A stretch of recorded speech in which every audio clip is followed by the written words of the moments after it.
Cool. All right, we'll be moving on to Leon's talk. Leon, actually my co-host Leon, who will be talking about risk management in decision support systems. So my talk is going to be on risk management in decision support software. First of all, let's look at what decision support software actually is and why it's different from other types of software, for example. And the reason to call this definition out is because it's designed specifically to be a direct aid to clinical decision-making and presented to the clinician for a decision.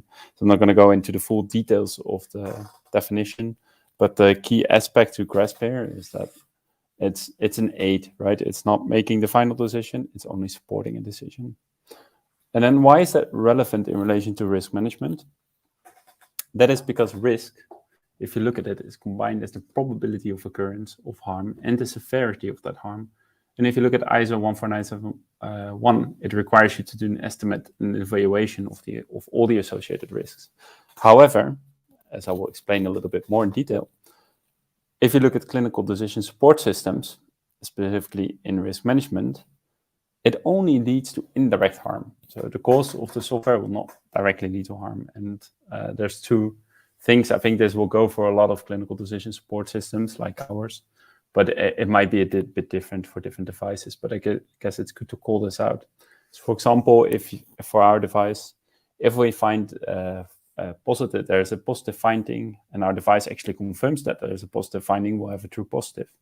If it's negative and we have a negative finding, it actually that correctly indicates there's no finding.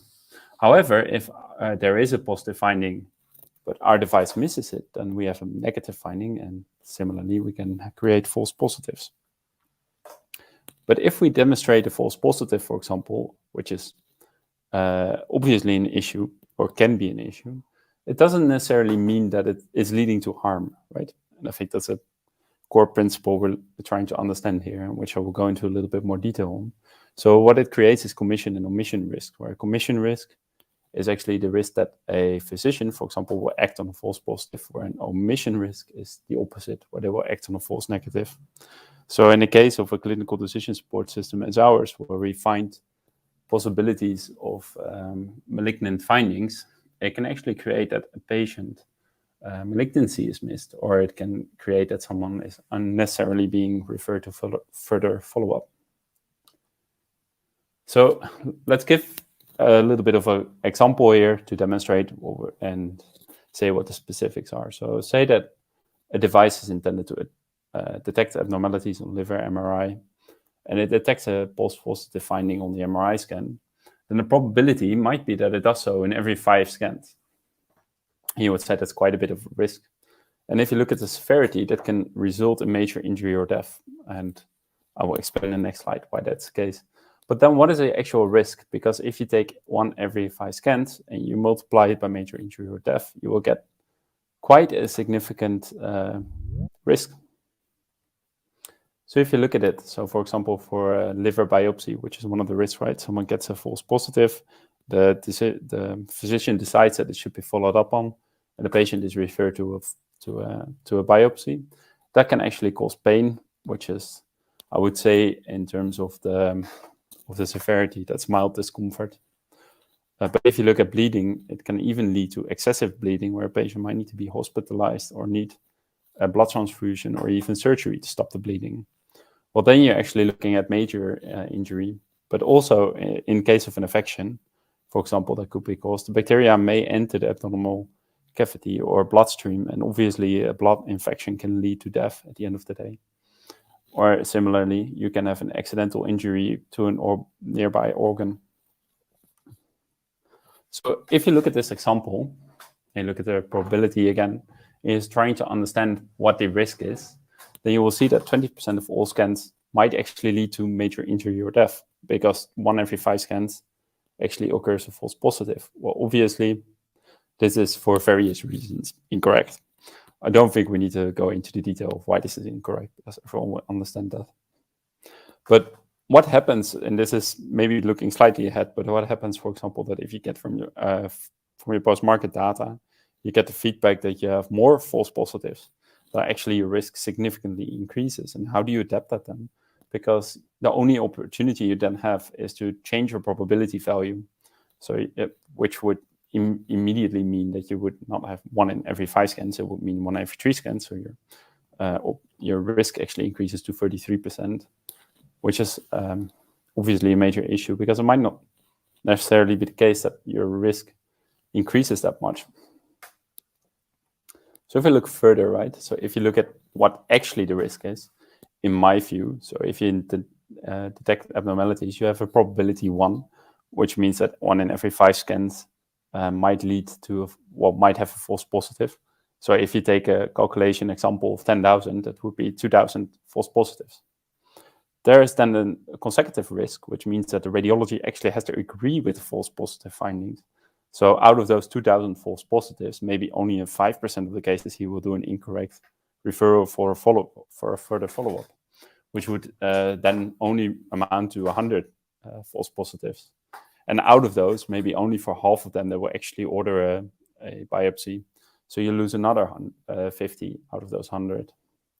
And then there's additionally a risk of those probabilities, of those 50 scans, that the biopsy will lead to major injury, which could, for example, these numbers are all fictive. It could be 5% of all biopsies. So that would mean that only 2.5 patients out of those initial 10,000 scans that were done would actually lead to major injury. And if you look closer, then maybe only 1% of all those biopsies might lead to actual death, which will be 0.5 patient. But then again, if you look at the severity, right, it's still major injury or death. But if you look at the risk, the actual risk, so what the P times severity would be, it's only 0.025% of all the patients that would end up with major injury, or 0.005% that will actually die. Now, how do you account for this in your risk analysis?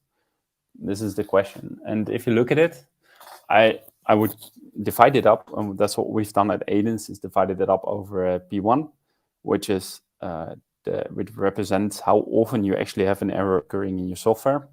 And we have a P2 value, where the P2 just signifies the risk of the error of leading to harm. So then, instead of using a probability times severity, what we do is a probability 1 times probability 2 to come up with our overall probability, which is then multiplied with the severity. And if you think that, and obviously there shouldn't be too much pricing, I guess, because if you look at the ISO 14971, and I think this is a bit hidden in the standard, but if you look at it at NXC1, it actually gives you that opportunity. It tells you, hey, there's a probability of a hazardous situation occurring, and then consequently there's a probability of a hazardous situation actually leading to harm, which is the P2. And then it nicely explains you can calculate the p-value, and then says the severity, and look at it in this way, and just determine your overall severity of harm.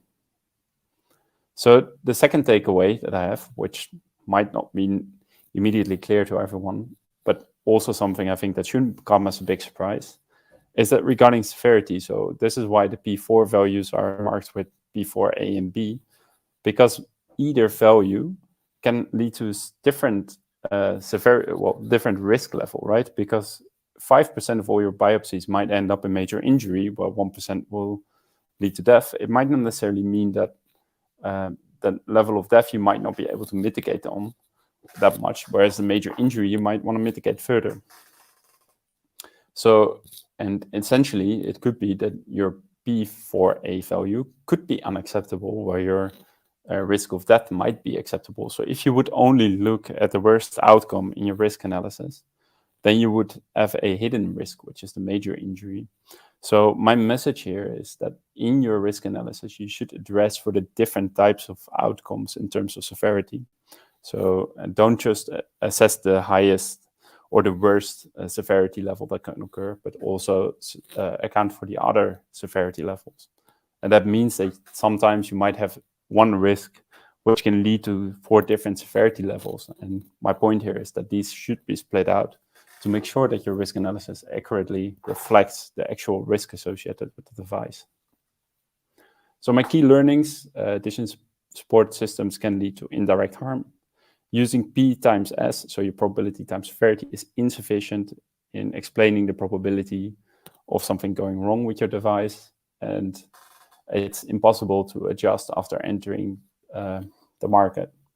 So what I mean by that is that if you get post-market surveillance data, it's very difficult to go back and look at the overall risk and adapt your probability value, because something might occur more often, but it's actually a subcomponent of the probability and not your overall probability value. So that doesn't work properly. So again, use multiple probabilities. We use P1 and P2. I'm not saying that's sufficient. So you might need to add actually additional probability values, and make sure to report on the different severity outcomes. For example, a biopsy can lead to major injury, but also to death. That's my last slide. So that's it. I hope I stuck with my 2 minutes. All right. Thanks, Leon. That was really interesting. And I think also one takeaway is it's risk analysis of decision support is not very easy.